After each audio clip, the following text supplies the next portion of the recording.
नमस्कार प्यारे विद्यार्थियों, आज हम आपके लिए लेकर आए हैं मैथ का मॉडल पेपर नंबर 3 के ऑप्शन वाले प्रश्न और रिक्त स्थान वाले प्रश्न। तो पहला प्रश्न है कि बिंदु 5, -2 की x अक्ष से दूरी होगी। ध्यान रखना, इस टाइप का प्रश्न हर पेपर में आता है। इसमें कुछ नहीं करना है, x अक्ष से दूरी पूछ रहा है तो y का मान होता है और y अक्ष से दूरी पूछता है तो x का मान होता है। लेकिन ध्यान ये रखना है कि दूरी हमेशा पॉजिटिव में लेनी है। तो यहाँ पे देखिए x अक्ष से दूरी पूछा है तो y का मान -2 है, तो -2 नहीं आएगा, सिर्फ इसका आंसर आएगा +2। तो इसका आंसर हो जाएगा +2। यदि ऑप्शन में -2 होता तब भी आपका आंसर +2 ही आएगा। इसके बाद अगला प्रश्न है 12 और 15 का लसागु और मैसागु क्या होगा। ऑप्शन है आपके पास 60, 3, 24, 12, 30 और इनमें से कोई नहीं। तो ये प्रश्न है, बहुत ही सरल संख्याएं हैं 12 और 15, तो इनका लघुत्तम आ जाएगा 60 एलसीएम और इसका में से आ जाएगा 3, अर्थात ऑप्शन नंबर ए इसका राइट आंसर हो जाएगा। इसके बाद प्रश्न है यदि 6x + y = 10 हो तो इसको संतुष्ट करने वाला योग। इस टाइप का प्रश्न भी हर पेपर में आ रहा है। तो इसमें देखिए आपको x का मान 1 रखेंगे तो 6 × 6 और प्लस y का मान 4 रखेंगे तो बराबर में 10 आ जाएगा। 6 और 4 10। तो ये तीनों ऑप्शन गलत है, इसका आंसर पहला ही ऑप्शन हो जाएगा 1,4। अब प्रश्न है कि प्रथम 5 समप्राकृत संख्याओं का माध्य क्या है। इस टाइप का प्रश्न पिछले मॉडल पेपर नंबर 2 में भी आया था, उसमें प्रथम n विषम संख्याओं से रिलेटेड था। तो यहाँ प्रथम 5 समप्राकृत संख्या है और उनका माध्य पूछ रहा है, तो उसका आता है जो भी n है उसमें 1 जोड़ने के बाद। तो 5 है प्रथम 5 समप्राकृत संख्या, तो इसका आंसर आएगा 6।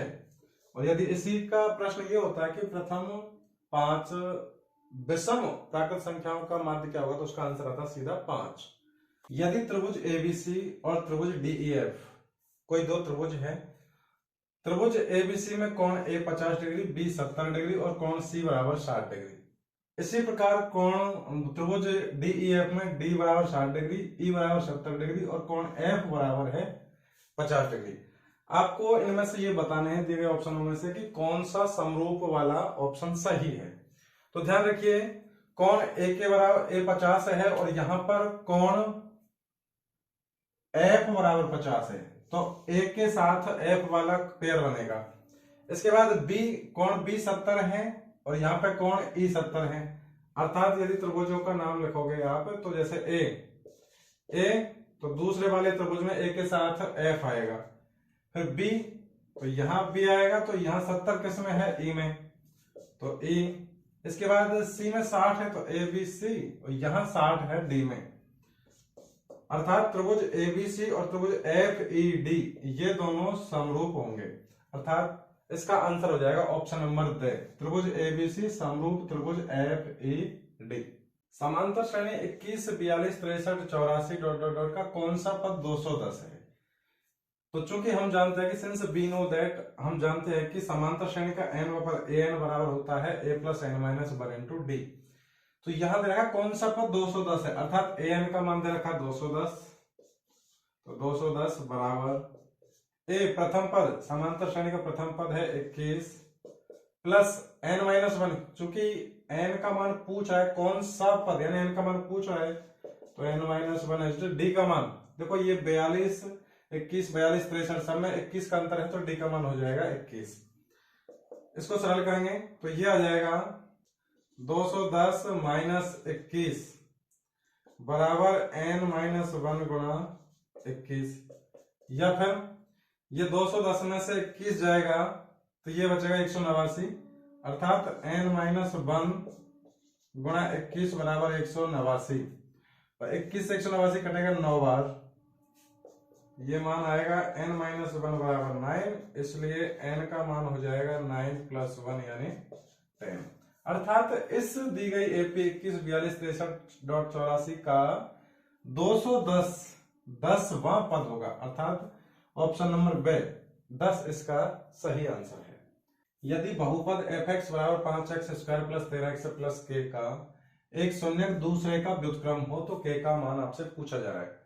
तो चूंकि मान लीजिए जैसे कोई ये बहुपद है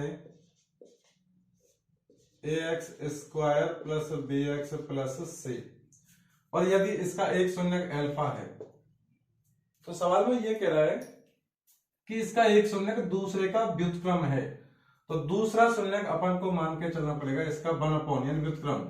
एक अल्फा है तो दूसरा आएगा 1 अल्फा। तो चूंकि हम जानते हैं कि दोनों शून्यकों का गुणनफल, और यहाँ पे एक शून्यक अल्फा है दूसरा 1 अल्फा है, तो दोनों शून्य का गुणनफल अल्फा गुना 1 अल्फा, और ये होता है दोनों शून्यकों का गुणनफल c/a। अब अल्फा से अल्फा कटेगा, यहाँ 1 बचेगा, 1 बराबर c/a, अर्थात इससे फाइनल रिजल्ट ये आया कि c बराबर a होता है। कब? जब किसी भी बहुपद का एक शून्यक दूसरे का व्युत्क्रम हो, अर्थात जो अचर पद है वो मान सीधा x² के गुणांक के बराबर होता है। अर्थात इसका आंसर आ जाएगा आपका ऑप्शन नंबर 5 इसका राइट आंसर हो जाएगा।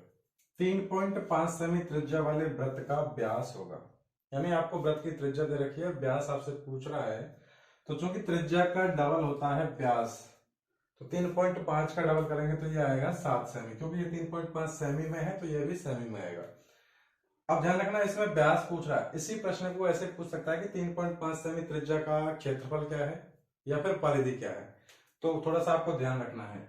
इसके बाद प्रश्न है कि एक ठोस अर्धगोले का कुल पृष्ठीय क्षेत्रफल, गोला है लेकिन अर्धगोला है, एक ठोस अर्धगोले का कुल पृष्ठीय क्षेत्रफल, एक ठोस गोले का अर्धगोले का कुल पृष्ठीय क्षेत्रफल होता है 3πr², जबकि अर्धगोले का वक्र पृष्ठ होता है 2πr²। संपूर्ण मतलब टोटल गोले का संपूर्ण पृष्ठ क्षेत्रफल होता है 4πr²। अर्धगोले का आयतन होता है 2/3 πr³ और ठोस गोले का आयतन होता है 4/3 πr³। तो चारों ही सूत्र हैं, लेकिन आपको ध्यान ये रखना है इसमें अर्धगोले का कुल पृष्ठ क्षेत्रफल पूछ रहा है, तो अर्धगोले का कुल पृष्ठ क्षेत्रफल आ जाएगा 3πr²। संचयी बारंबारता सारणी का उपयोग होता है ज्ञात करने में, यानी माध्य ज्ञात करने में, माध्यक या बहुलक में। मैंने आपको पिछले वीडियो में ही बताया था ये चीजें कि बहुलक वाले में आपको नेक्स्ट कॉलम बनाने की बिल्कुल जरूरत नहीं है, तो यानी सबसे बड़ी बारंबारता देखते हैं बहुलक वाले में, माध्यक वाले में संचयी बारंबारता का कॉलम बनाना पड़ता है, और माध्य वाले में यदि वर्ग अंतराल है तो मध्यमान का कॉलम यानी वर्ग चिन्ह का कॉलम बनाना पड़ता है।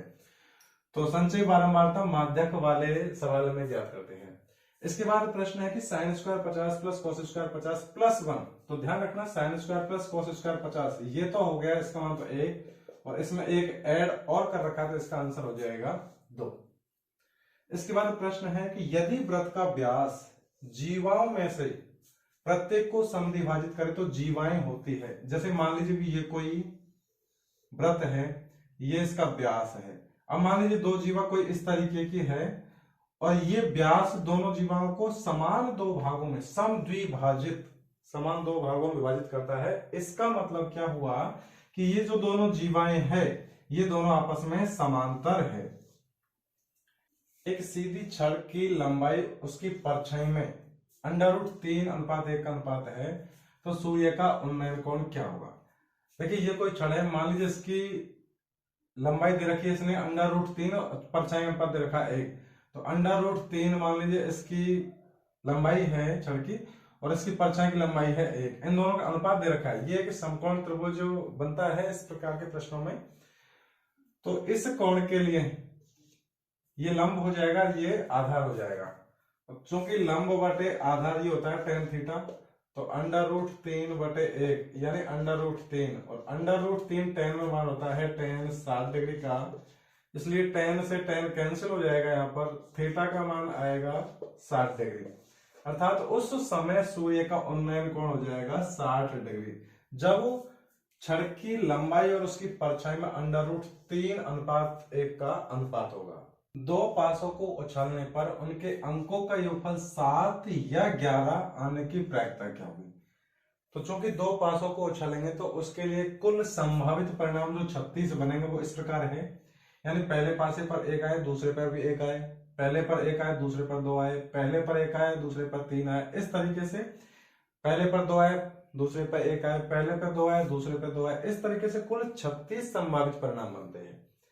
इसकी बात कर रहा है कि अंकों का योगफल 7 आए या फिर 11 आए। अब देखिए अंकों का योगफल 7, अंकों का योग, एक तो 7 आने के लिए कुल संभावित परिणाम और एक अंकों का योगफल 11 आने के लिए कुल परिणाम कितने हैं। देखिए अंकों का योगफल 7 कब आएगा, जब 1 6 आए और एक इसका उल्टा 6 1 आए, एक 2 5 और एक इसका उल्टा 5 2, एक 3 4 और एक इसका उल्टा 4 3, अर्थात कुल संभावित परिणाम हो गया अंकों का योगफल 7 होने के लिए 6।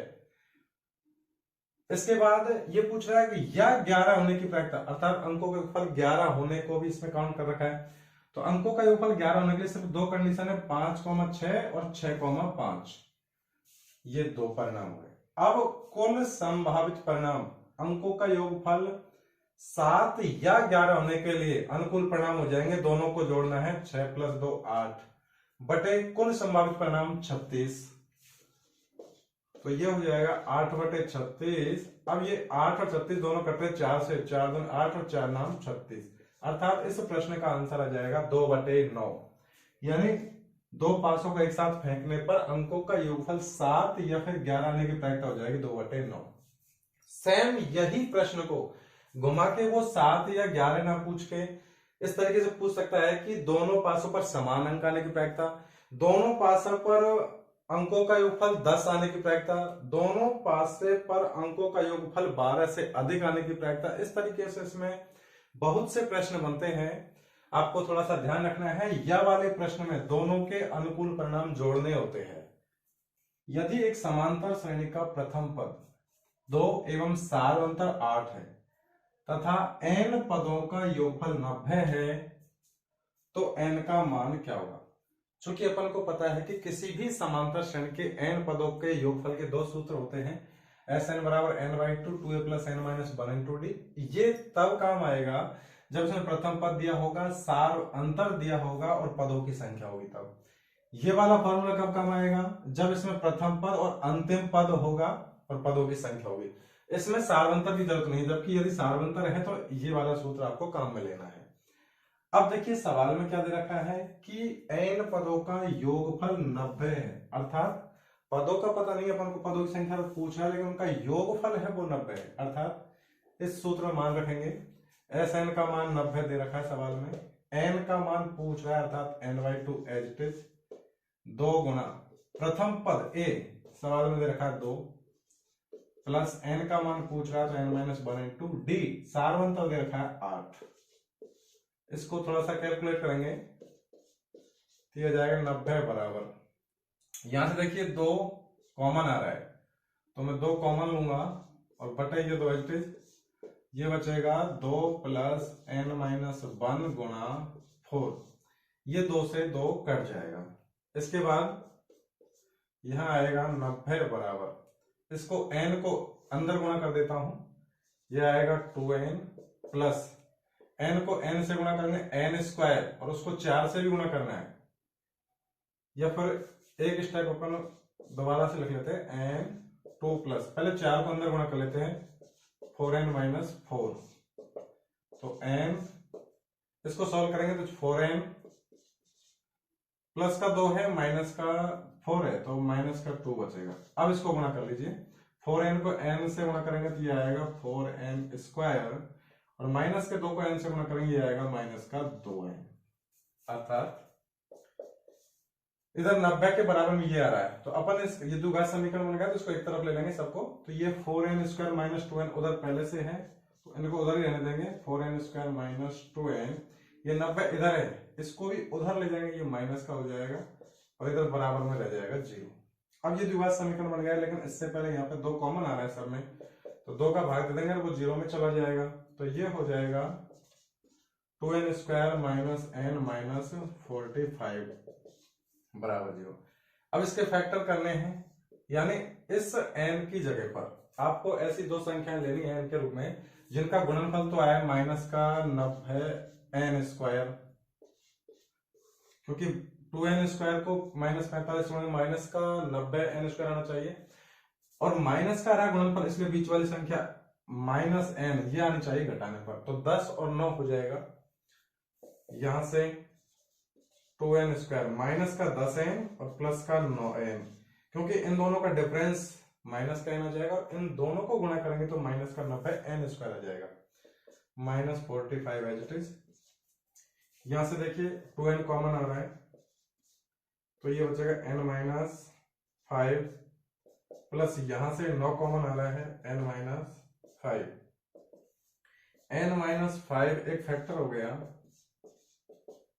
और दूसरा फैक्टर है इसका 2n प्लस 9 बराबर 0। अब देखिए यहां 2n प्लस 9 बराबर 0 करेंगे तो इससे n का मान आएगा 2n बराबर 9, यानी n बराबर आएगा माइनस का 9/2। यानी n का मान अपन ये नहीं ले सकते क्योंकि n है यहाँ पर पदों की संख्या। तो अगला फैक्टर है n-5 बराबर 0, और इसको n के बराबर 0 करें, n बराबर इसको 0 के बराबर करेंगे तो इससे आ जाएगा n का मान 5, अर्थात उस समांतर श्रेणी में कुल पदों की संख्या 5 है। तो ऑप्शन नंबर C इसका राइट आंसर हो जाएगा। जिसका प्रथम पद 2 और सार्वंतर 8 है तो उसके 5 पदों का योगफल 90 आएगा। अब ये प्रश्न फिल इन द ब्लैंक्स यानी रिक्त स्थान वाले प्रश्न हैं। तो पहला प्रश्न है कि यदि कोई प्रेक्षण वर्ग की उच्च सीमा में आता है तो उसे अगले वर्ग अंतराल में लेते हैं। तो यहां आएगा इसका आंसर वर्ग अंतराल। इसके बाद प्रश्न है कि 1 मिनट में घंटे की सुई द्वारा घुमा गया कौन। ये प्रश्न अपन ने कल जब एक प्रश्न आया था मिनट की सुई वाला तब बताया भी था। क्योंकि घंटे की सुई 12 घंटे में घूमती है 360 डिग्री के कोण पर, इसलिए 1 घंटे में ये घूमेगी 360/12 यानी 12-30 डिग्री। अब एक यहां मिनट में पूछ रहा है, घंटे की सुई द्वारा 1 मिनट में अंतरित कोण, और 1 घंटे का मतलब होता है 60 मिनट, अर्थात ये 60 मिनट का कोण हो गया 30 डिग्री, इसलिए 1 मिनट में 30/60 यानी 1/2 डिग्री का कोण हो जाएगा आंसर। अर्थात घंटे की सुई द्वारा 1 मिनट में बनाया गया कोण 1/2 डिग्री। प्रथम 10 सम प्राकृत संख्याओं का माध्य। ध्यान रखना इस टाइप का प्रश्न हर पेपर में आ रहा है। प्रथम n विषम प्राकृत संख्याओं का माध्य उतना ही होता है, जबकि प्रथम n सम प्राकृत संख्याओं का माध्य 1 अधिक होता है। अब ये 10 की बात कर रहा है, प्रथम 10 सम प्राकृत संख्याओं, इसका आंसर 10 + 1 यानी 11 हो जाएगा। गोले का संपूर्ण पृष्ठ क्षेत्रफल। अब इससे पहले एक सवाल किया था, उसमें सूत्र थे 4 ऑप्शन में, चारों अपन ने समझाए थे। तो गोले का संपूर्ण पृष्ठ क्षेत्रफल ये होता है 4πr², जबकि इसका आधा कर दे तो 2πr², ये बनेगा अर्धगोले का वक्र पृष्ठ, जबकि उसमें 1πr² और जोड़ दे तो वो बनेगा अर्धगोले का संपूर्ण पृष्ठ क्षेत्रफल। 4/3 πr³ इसका आयतन है, जबकि 2/3 πr³ अर्धगोले का आयतन होता है। यहां पे देखिए 5 cot² theta minus 5 cosec² theta का मान क्या होगा। ये बहुत ही अच्छा प्रश्न है, थोड़ा सा इसमें घुमा दिया है। देखिए दोनों में 5 कॉमन आ रहा है, 5 cot² theta minus 5 cosec² theta. इन दोनों में से 5 कॉमन लेने के बाद क्या बचेगा, cot² theta minus cosec² theta. But चूंकि अपन जानते हैं कि cosec² theta minus cot² theta बराबर 1 होता है, जबकि यहां पे क्या आ रहा है cot² माइनस cosec², अर्थात इसका मान आएगा -1, इसलिए 5 गुणा इसका मान अंदर वाले का पूरा -1 आ जाएगा, और 5 को -1 से गुणा करेंगे तो ये आएगा -5, इसका आंसर हो जाएगा -5। इसके बाद प्रश्न है कि किसी एपी का प्रथम पद a बराबर 5 है, सार्वंतर d बराबर -2 है, तो तीसरा पद क्या होता है। चूंकि समांतर श्रेणी का तीसरा पद पूछ रहा, तीसरा पद होता है a + 2d, और जहां पे a प्रथम पद है 5 + 2 गुणा d का मान है -2, यानी 5 और ये 5 ये हो जाएगा -4, यानी 5 में से जाएगा 1 बचेगा, अर्थात उस एपी का तीसरा पद आ जाएगा 1। लास्ट का जो प्रश्न है कि यदि P ऑफ E यानी नहीं की प्रायिकता दे रखी है 0.90, तो P ऑफ E की प्रायिकता क्या होगी। ये कंसेप्ट वाला प्रश्न ये है कि चूंकि P of E plus P of E बार दोनों का योगफल होता है 1, जबकि P ऑफ E डैश नहीं वाला या बार वाला यहाँ डैश के रूप में लिख रखा है, इसका मान दे रखा है उसने 0.90, इसलिए P ऑफ E का मान निकालना है प्लस इसका मान 0.90 बराबर 1, अर्थात P ऑफ E का मान निकालने के लिए एक में से घटाना है 0.90, तो ये आंसर आएगा 0.10, अर्थात इसका आंसर आ जाएगा 0.10 या फिर 0.1 भी अपन लिख सकते हैं।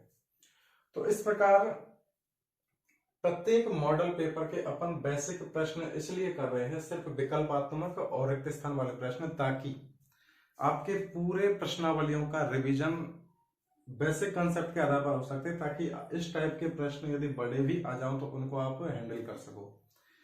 इसी प्रकार की और वीडियो देखने के लिए हमारे चैनल से जुड़े रहिए। मिलते हैं अगले वीडियो में, तब तक के लिए जय हिंद, जय भारत।